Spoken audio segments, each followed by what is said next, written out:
Hello interwebs, and welcome to another episode of 10 from the Couch, the show where we, as always, ask 10 questions to some of the most influential photographers and people in the photo industry. In the last episodes, we looked at some incredible photography. Today, however, we want to have a look behind the scenes, where the money is. Show me the money, the business side of photography. And who better to talk to than one of the most successful photo agents on the planet. He's been in the business for over 25 years. He's been the director of photography for Getty Images, and he has worked on companies' portfolios like Nike and ESPN and American Express, the list goes on. He knows what he's talking about, and he knows where the money is. Please welcome from the city that never sleeps, New York, Mr. Frank Mio. Hey Frank, how are you? Good, how you doing, Stephen? I'm good to see you again. So what's the weather doing in New York? It must be getting late at your end. Yeah, it's about 8 o'clock. It's a little bit dreary today, but generally it's okay. Tomorrow will be better. Now, I forgot to mention at the beginning for all the viewers out there, since Frank is not a photographer himself, we will actually show a variety of photographers today. We will always put the names under each picture that we show so you know exactly who produced those masterpieces. And they're all photographers that are represented by Frank's company, the PhotoCloser. So if you want to find out the website address and further contact details of each individual photographer, go to thephotocloser.com. Now, Frank, back to New York. You grew up in Brooklyn. You're a Brooklyn kid in and out. As a 10, 12-year-old, I'm sure you were not thinking about the photo business. What was your plan for life? You know, thinking about that question, probably like most young boys growing up in Brooklyn, you wanted to be a baseball player, some kind of football player, something, like that.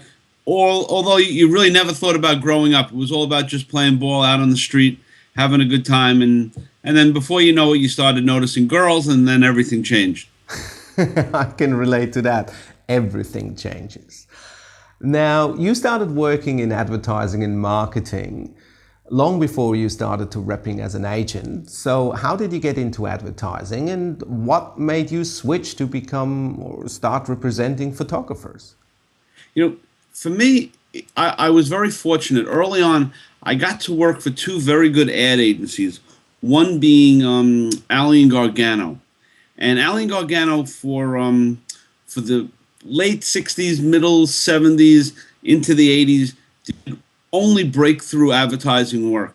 And I started there as a projectionist, and I was influenced by all these great creative people doing wonderful ads for clients like MCI and Federal Express and Pan Am when Pan Am was still around. And their commitment to the craft of advertising, whether it was the writing or the art direction, really left its mark on me. And being around those kind of people, that was really the key for me, that said, I want to be in this business in one way or another. And, advertising people are really so much fun and extremely passionate about what they do. And I think that rubbed off on me in a big way.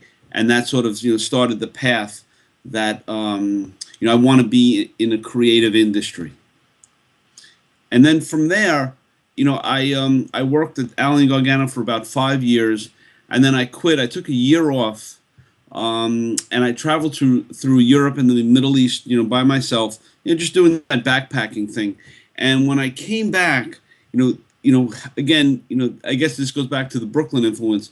My dad owned a dry cleaning store, and I never wanted to be in that business, but I always wanted to be independent. So having my own business was always sort of in the back of my mind, as a young boy, not really knowing what I wanted to do, but the influence between advertising, Allen & Gargano, the independent piece of being a photo rep was very, very attractive. And people at the ad agency, when I came back from this trip from Europe, said, you should be a rep. People like you, you get along with people, you're easygoing. And I mean, of course, I never thought of myself as being a rep because, in the ad agencies, the reps are, just below the cleaning lady at night. Right? No one wants to see them. No one wants you around. Oh, not the fucking rep again. Oh no. So everyone's running. But the idea that I could be around creative people all the time was really attractive. So that's what sort of led me in that path. Just below the cleaning lady. Interesting.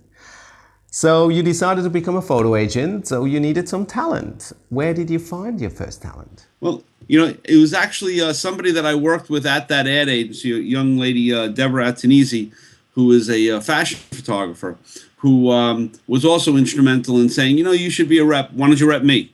And so she was first, and then slowly you start to pick up other people, and other people start recommending you. Art directors recommend you, and art directors will say to photographers, "Why don't you contact Frank Mayo?" And off we went. That was back in '85 that I started it, and it was a very easy business to get into, and it was always, and it still is today, really an awful lot of fun. And I enjoy it. I mean, there's a lot of hills and valleys involved, and it's trying a lot of the time, but by and large, I mean, I can't imagine doing anything else. The thought of being an accountant or selling life insurance or any of those other types of business just is nowhere near as attractive as this. And I wake up every morning loving what I do. Absolutely. Well, I guess our industry, or the creative industry in general, is not always easy, and without the love for it, I think we wouldn't survive very long. So I wonder, how does the typical day look like in the life of a photo agent? All right, so you wake up in the morning and you thank God. Then you see if you can get a little bit from your wife. If those two things are okay, good or bad, you move on. You're going to fight with your kid at some point. So now it's about 9 o'clock in the morning. So the day really starts. And, it's searching for opportunities. And, a piece of it is, we all spend too much time on, answering our emails. I mean, that could take up, a half a morning at least. And then, either you're doing a couple of estimates, or you have to contact a photographer about some images for this or for that, or you hear about a project up at, one of the agencies, or somebody's contacting you, we need a photographer for this, we need a photographer for that, or, somebody calls me from the office and says, we need to get the email blast going, we have to get our mailers set up. There's always something to do. And what I try to do, just from a practical standpoint, is I actually write out, for the week, the things I need to do. And what I do is I try to allocate. So Tuesday is this.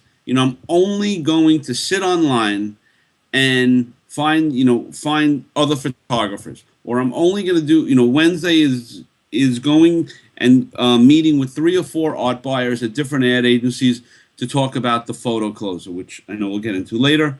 So what I try to do is, make each day have some type of real focus, so that when the day is over, I've achieved something as it relates to, all these distractions.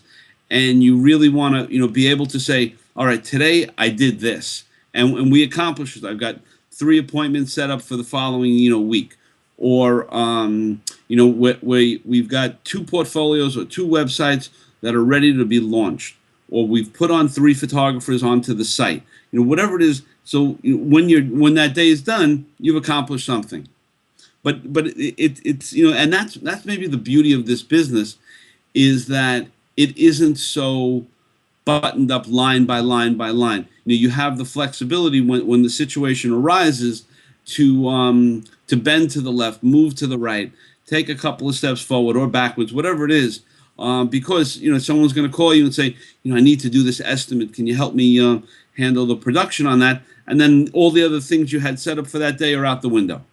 So and that's part of the good busy of this business. Or someone says, can you revise this estimate for us? And these challenges are there, daily. But when you think of it in the scheme of the day, and in the scheme of what you do, it's really enjoyable work. Now, as I mentioned in the beginning, you've worked with hundreds of companies and countless projects. And I'm pretty sure with a lot of those, a certain routine kicks in and you know exactly what to do. But then there are also those projects where you can't sleep at night. Can you pick one project that is special or dear to your heart? Yeah, just recently, and it's funny, if you asked me 3 years ago, I'd have, another one to tell you, or 5 or 10 years ago. But just a couple of months ago, we did a job, a pro bono project for crystal meth prevention. And as you know, I'm sure you guys have the same issues there. Crystal meth is a real horrible drug that kids get addicted to. And we were asked, to bid with 5 other photographers on this project.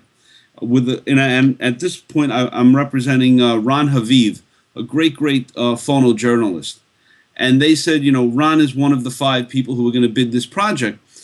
And, right away, we wanted this in the worst way. And, everybody did. And it was a San Francisco ad agency that contacted us. And, there were 2 people in New York where we were, 2 in LA, and 1 in San Francisco. And I said to Ron, I said, the hardest, what you really have to, before we get into everything else, the job is how do you get that creative team and client to get on a plane from San Francisco to fly to New York to do this project. And there was, we all knew the budget. It was $50,000, so it was for 4 ads, a lot of production. We weren't going to make a lot of money, but we recognized, it was a great project. The layouts that they had sent us were really, really terrific. Very, very powerful work. And, so we put the numbers together, and we knew that everybody was going to come in generally in the same number.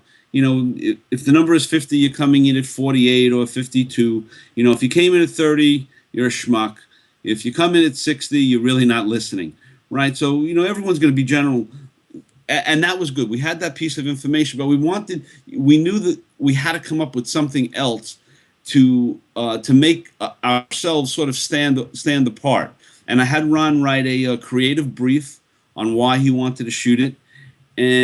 But there was, we needed something else. We needed something that was really going to make them stand up. And then the thought just came to my mind, and I said, what we should do? We should have a drug consultant on the shoot, a former drug addict, who most of those consultants are, who then go and help kids who are going through it, because they're going to have experience in a way that you can't read off a sheet of paper. They're going to be able to look at the photographer and look at the talent and say, this is what you're feeling. You have no hope. You're stealing from your parents. You're robbing from your brothers and your mother and your relatives. You're taking earrings out of your little sister's ears to sell for any kind of money to get this drug. And so I put it in the estimate, and they immediately called me and said, what's this drug consultant? I said, I really think, you need somebody there who can convey this angst, this anguish that people are dealing with. And that was the thing that we won the job. We got that entire campaign because of having that in the estimate. So gratifying, I can't tell you, from my standpoint, all you are is a rep. You're a rep. No one respects you. This, and that. But then you come up with the answer. You get to be creative. You get to get the solution. And 2 days after our shoot, the art buyer from the agency calls me and says, Frank, we'd like to get the phone number of that guy. And I said, well, of course. I said, and why? Well, we're doing the TV shoot, and we want him on the TV shoot as well. I mean, that was just the greatest. That even the TV director, who was the guy who did Black Swan, he was shooting the TV piece of this. They didn't even think of having a drug consultant on the shoot. So, that for me, that's hitting the home run. That's a long home run, in center field at Yankee Stadium. It doesn't get better than that. And, we ended up winning a lot of awards for the ads, which was, part of our motivation, because we knew they'd get a lot of exposure. In fact, I could send them to you at some point if you'd like to take a peek. And so that's one of those campaigns that came, and like I said, it's recent. It's not more than maybe 5 or 6 months ago, but it was a real big hit. I'm really, really proud of that particular project. Ron did a great job. The talent was great. We had great propping and hair and makeup, and we needed a Hollywood makeup person for that. But it was a good idea that got us there. So I'm really proud of that. So what really got the client over the line was not just the pretty portfolio of the photographer, but the fact that you were thinking outside of the box. You added that extra value to the production, or that extra thought that a project like this deserves, and that at the end of the day convinced the client to go with you. Exactly right. I mean, it was still, I don't need to take credit for that, but it's Ron's style that they wanted, and they probably had one or two other photojournalists that they were thinking of, and they came to us for Ron first. It's always the photographer first, but we just came up with something outside the box, like you say, and what I like to call creative separation. When you do an estimate, you need to separate yourself from everybody else in some way, and you can be very creative in that process, because the numbers are generally going to be the same. Like I said, if somebody's way out of line or way low, they get left at the margins. But you can put something in almost any estimate, or writing a creative brief, or coming up with an interesting production schedule. There's some little niche that you have to come up with. In fact, not that you look for it, you got to. I mean, with the competition being the way it is, it's really your obligation as the rep, as the photographer, the stylist. Somebody's got to be thinking outside that box. How are we going to stand out? Because there's always, at least now for us, it's always three bids, coming in on a project, and that's really your job. You need to separate yourself in any way that you possibly can. That's creative, practical, and people can get it. That's really the element. That's I find people send bids in, and there's nothing around it. I mean, like, there's got to be a way. You have to find a way to be passionate, and it doesn't matter what the product was. I mean, that story I just told you, of course, is very dramatic. It's a drug thing, and on and on and on. But you have to find a way to be dramatic, whether you're talking about that, or eggs, or shampoo. There's got to be a way to find something that that makes you stand out. You have to. You just mentioned a point which I believe is really, really important. I hope people pay attention to this. Going in under price does not seal the deal. No, not at all. I mean, and you also have to understand your client and the ad agency you're dealing with. If you're dealing with a Y&R or BBDO or Ogilvy and Mather, and we're working with those types of art buyers, they get it. They don't even want to go back to their clients with the lowest bid. But there are agencies, or there are clients that are only looking at numbers, and that's all they care about. So you have to watch, and you have to know who you're bidding against, and all of those things. But low price doesn't always win. It really doesn't. But you also have to be cagey, and that's part of that whole Brooklyn thing. You got to find a way. That if your number is 30 and somebody else is 28, 27, you got to find a way to get to 27. You can't be pig-headed and not not be able to play the game. But if you're at 30 and somebody's at 12, you've got to say, you know what? I'll make my number work a little bit because I really want this project, but there's no way I'm going to get to 12. And I would be a little bit suspect to work with somebody who came in at 12. You almost have to put the onus back on the agency or back on the client and say, you know what, you're going to get what you paid for. That's, maybe, 30 is a little bit high, and I can come down to 22, 26, whatever it is, because I really want the project. But 12, that doesn't sound right to me. It shouldn't sound right to you either. So you have to have your standards as well. Well, I believe you get what you pay for, and you have to know your own worth. If there's a project that I absolutely want to do and there's no budget, I much rather do it for free for the fun of it than underselling myself. But hey, that might just be me. Now, from the past to the future, is there any project you would love to do, or any people out there that you would love to work with? I thought about the person aspect of it, and that's another reason why I'm still in this business and still enjoying myself so much, is that we all want to work with to have been in a room with Stephen Jobs or Gates, that's got to be a treat, or even some politicians or some historians, that's really a treat, on different levels. But by and large, I find even doing the jobs that, whether it's somebody who works on Nike or somebody at this ad agency or somebody at that agency, in our business there are so many interesting, fascinating people that it doesn't need to be that celebrity name.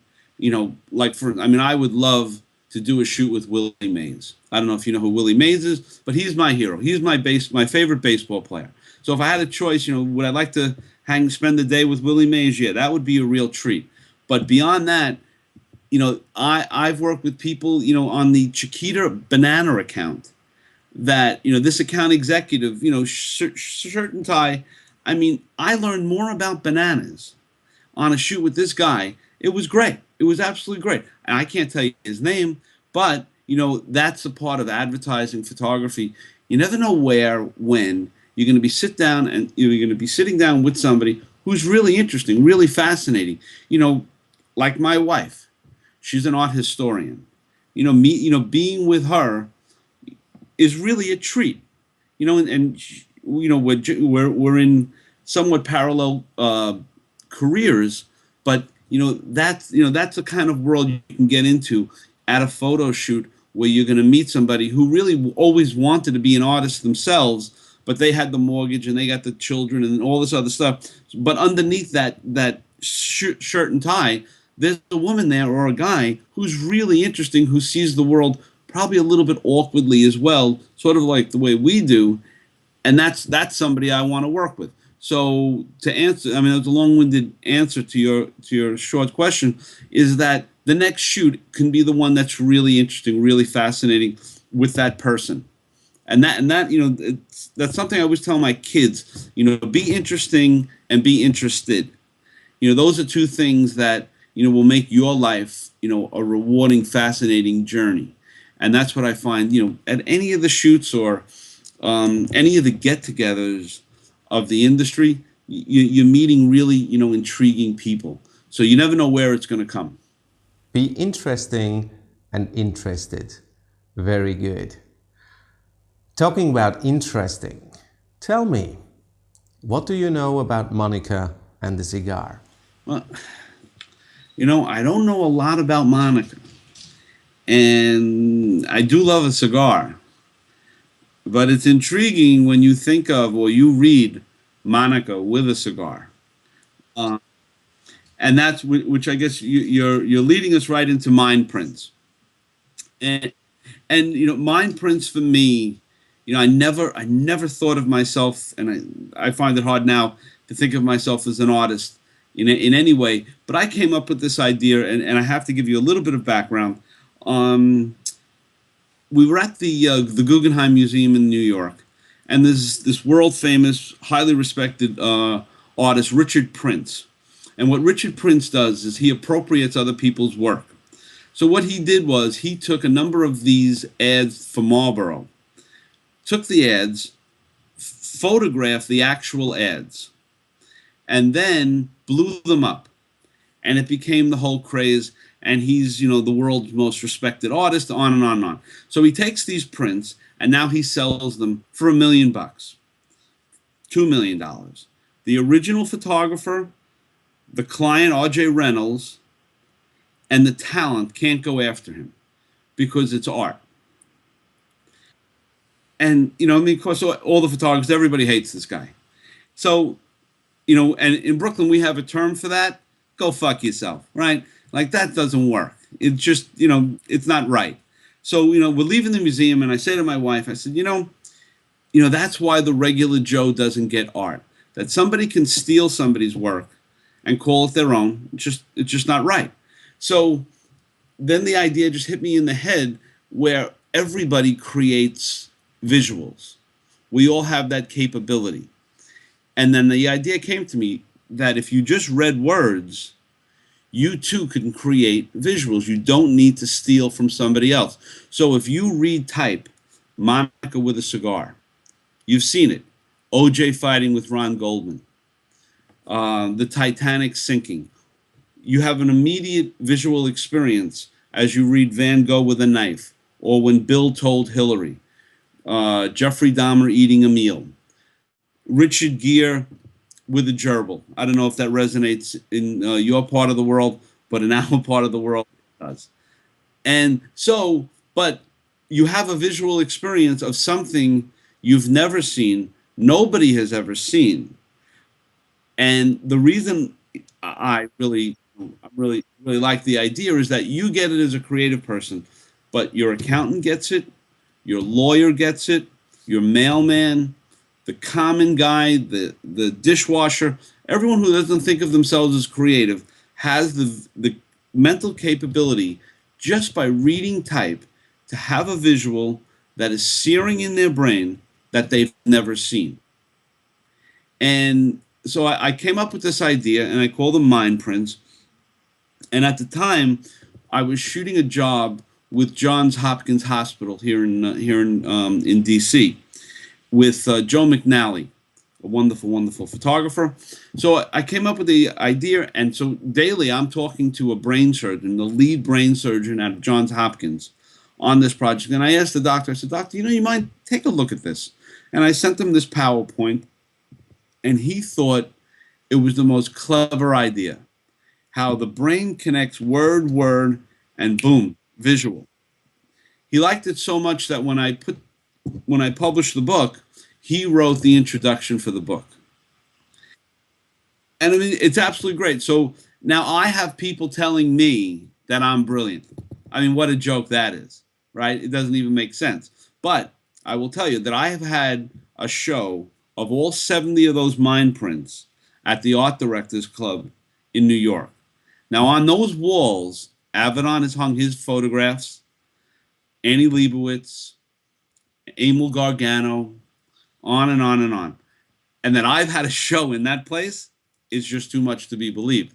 And I also had a show at the Seven Gallery, which is in Dumbo, that is the gallery for all these world-known photojournalists, Ron Haviv, James Knockway, Christopher Morris, and they did the show there as well. So, I've had a little bit of success in that world with prints and with books.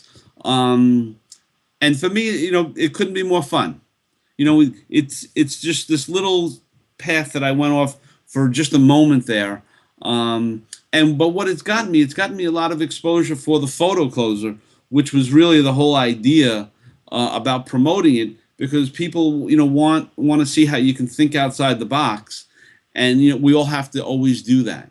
So that idea came to me, but and then I always bring it back to the photographers, because I tell them, if I didn't do this book just right, and I didn't do the prints and printed them and framed them, the right way, I never would have gotten those shows. Yeah, that's a great idea, but it's not going to work for us. But it's framed beautifully, the book is produced beautifully, and that's what got me these shows. So, it goes back to photographers and their portfolios and their websites and the promotion pieces. You have to do it right. If you don't do it right, you're just pissing money away.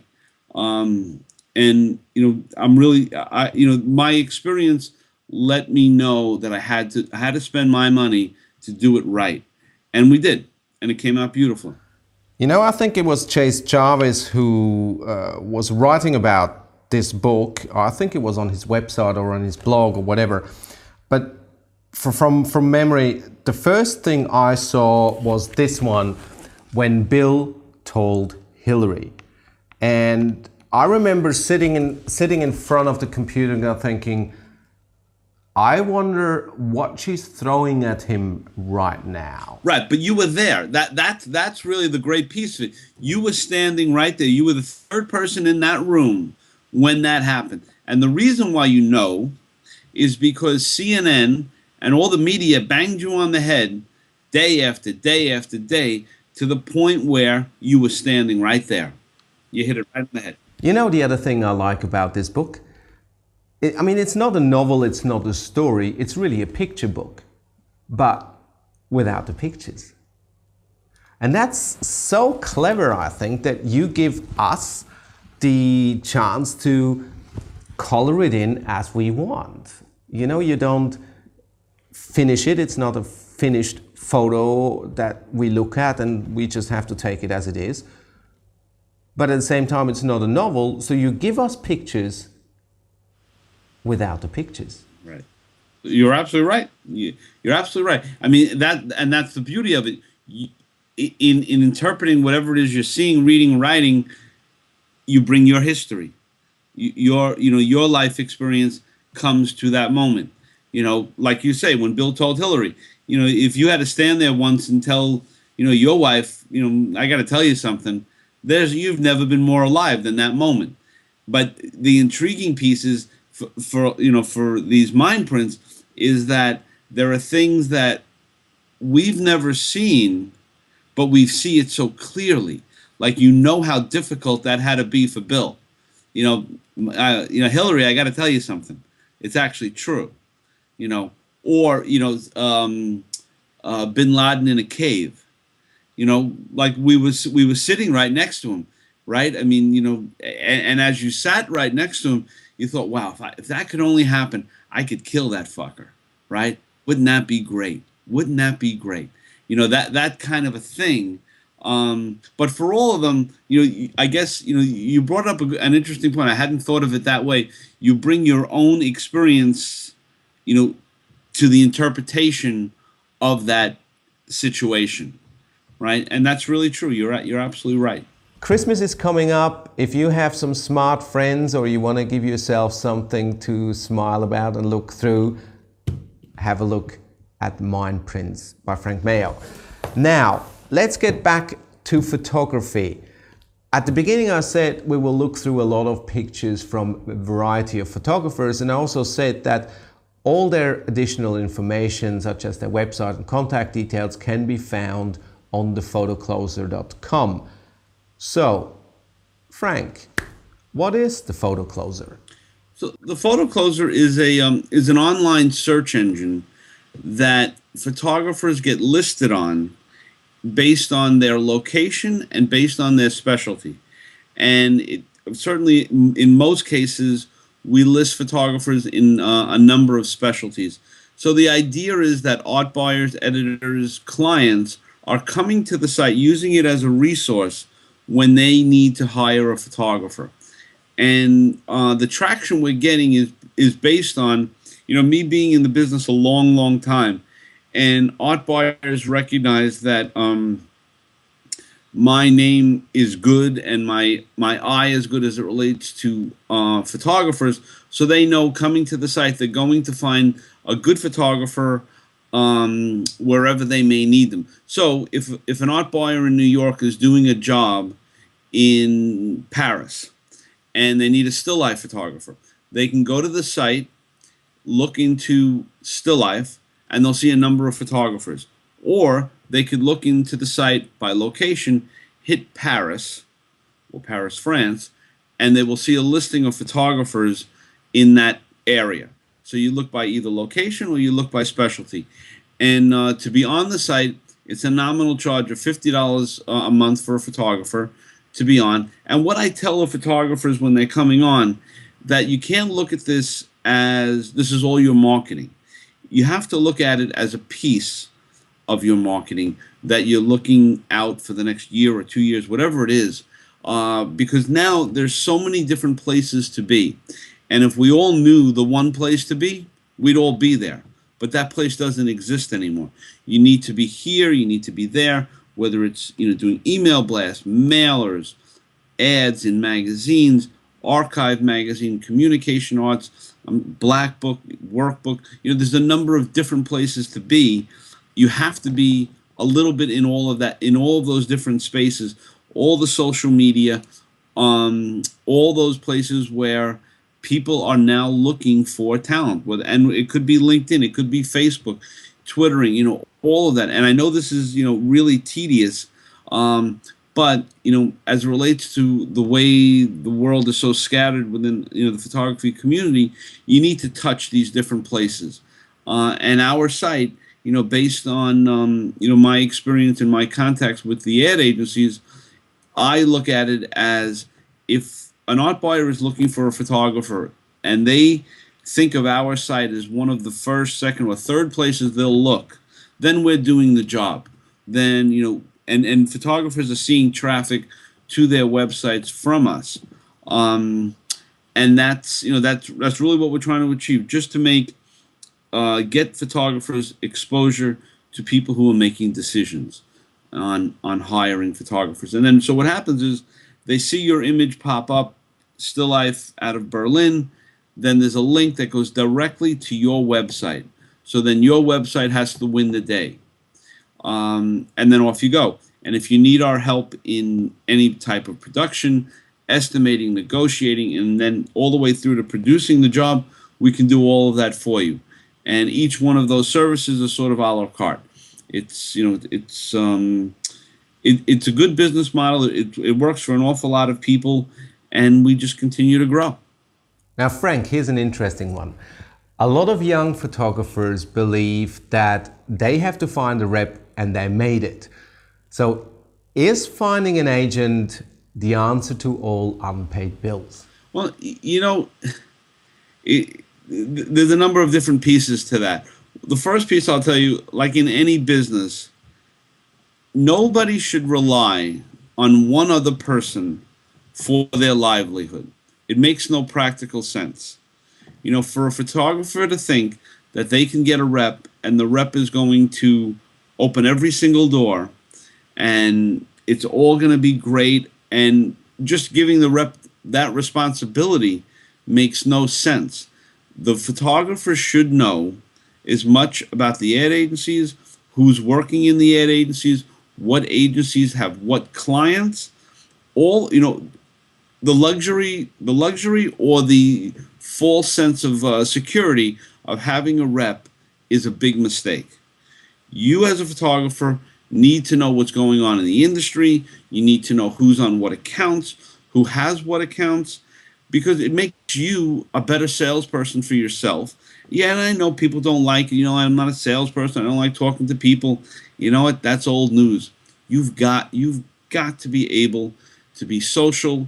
You've got to be able to communicate why you want a project. And there's a place for reps. And I mean, I'm a rep and I love doing it. But I'm just saying, from a business standpoint, you have to be able to take a piece of that, own a piece of that, because it makes no sense to rely on one other person. Because if that other person decides, you know what, I don't want to be in this business anymore, you're high and dry. You don't know who he knew or who she knew, and what the contacts were, and what the estimating process is.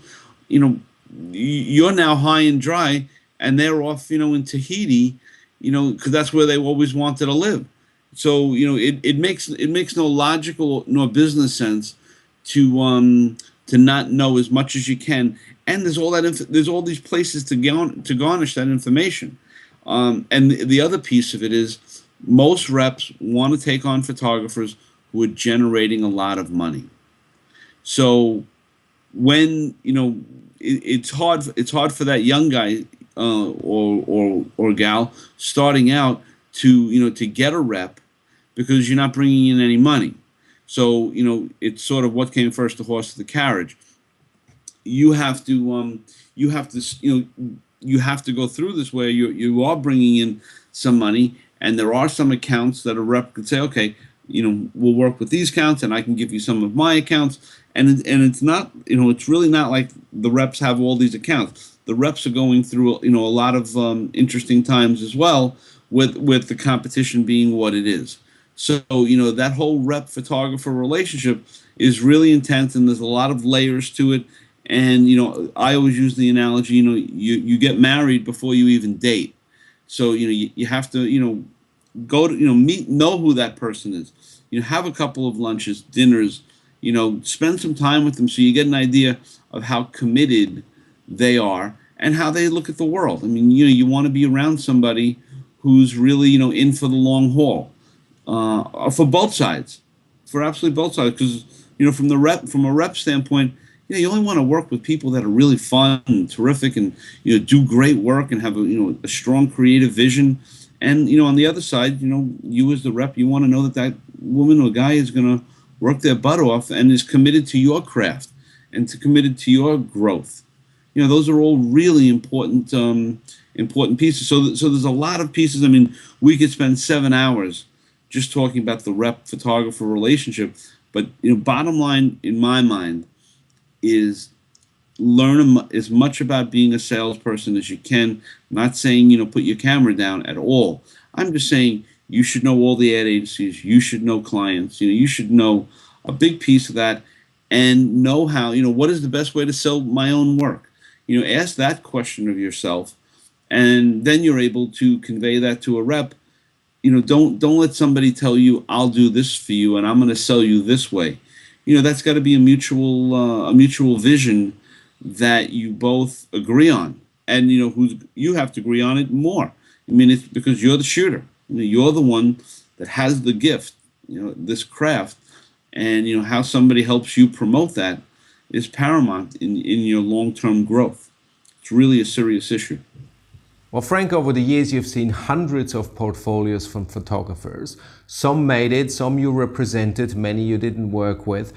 But over the years you must have gotten a pretty good understanding of what works and what not. So for any new photographer or people who are thinking about getting into the photography industry, not as a hobbyist who loves to take pictures, but someone who wants to make money with it, you must know how it works. So what's your advice? Marry somebody rich. That would be the first thing to do. The second thing to do is you have to be committed. And a lot of people now talk this term, find your voice, find your vision, all of that, and that's all good. But there's a qualifier here. If you're in a smaller market, that's one thing. If you're in a big city, and I imagine it's the same way in Sydney, in New York, Chicago, LA, you really, really need to have an incredibly strong vision and style, because there are just so many photographers in those cities, Berlin, Paris, on. You have to stand out. You have to do great, great, great work that, not everyone is going to hire you for, but everyone's going to know how you shoot. That's really the game. Because if you're a good photographer in a city like Paris, there's a million good photographers. It's your style that's going to stand out. And your style has to be strong. It has to be passionate. And then you need the other pieces of a rep and the this and the, and all your marketing pieces around that. So part of the process is if you're in a smaller market, you can be almost a little bit jack of all trades, where you can get a little bit of this business, a little bit of that business, and sometimes it's better to be the big fish in a small pond versus the small fish in its huge ocean that is LA, that is New York, that is Berlin. So the biggest piece of advice I can give somebody starting out is just be passionate about what you do. Keep on shooting. Get it so that your book, your website is just dead on with a distinct style.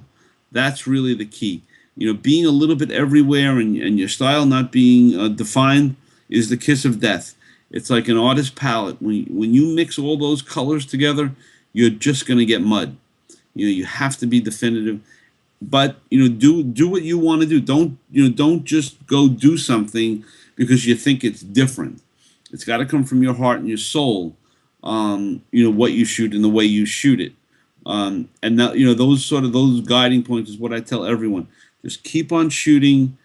Try to assist for terrific photographers, and not for that photographer's vision, but know how to run a studio, know how they promote themselves, see how they save money, see how much the rent is, see, all of those things, those, that experience, a lot, that's part of the piece that's missing nowadays with everyone with the digital camera and phone cameras. Everyone's a photographer. You have to learn the business of photography. And that's going to be the thing that's sort of the great equalizer. How do I run a business? That is really going to be lacking as we move along with, everybody and their sister having a camera and thinking they are a photographer. There's an awful lot more involved. And if you could learn that on somebody else's dime, that's great. But if you're past that point, just keep on shooting and just have great images. That's really the key. And then be a great marketer and be a great social networker. All of those things. The task is very different than what it was years ago. Where you could be a shooter and just sit back and someone will promote you and someone will do this and someone will do that. You've got to own a piece of each of those categories. So you got to be dedicated, you got to be passionate, and you can still find a rich girl to marry or a rich guy to marry. That's all of the above is what you need. But if you're not going to find somebody wealthy, then find somebody smarter than you to help you through it. And you can. It's great. It's a great, great world to be in. Well, that was definitely sound advice. I like the rich marriage part. Might not be easy to pull off, but then again, who said that the photo business is easy? Now, if people want to find out more about you or get in contact with you, where do they go? They go to thephotocloser.com. Just 3 words, thephotocloser.com. And my email address is frank@thephotocloser. And if you go on the website, you'll see my cell number. You can call me anytime, email me. I'm real easy to find. Brilliant. Hey Frank, we talked forever. It must be midnight or something in New York by now. Thank you so much for your time. And I thank you very, very much for having me, and look forward to doing it again. Well, I will take you up on that. We'll talk again very soon. So thank you again. To all the viewers, thank you so much for watching. And I hope I see you next time when we speak to Jerry Guiones, who is, without a doubt, one of the best wedding photographers on the planet. So, tune in, see you next time. And as always, danke fürs Zuschauen und bis bald. Cheers.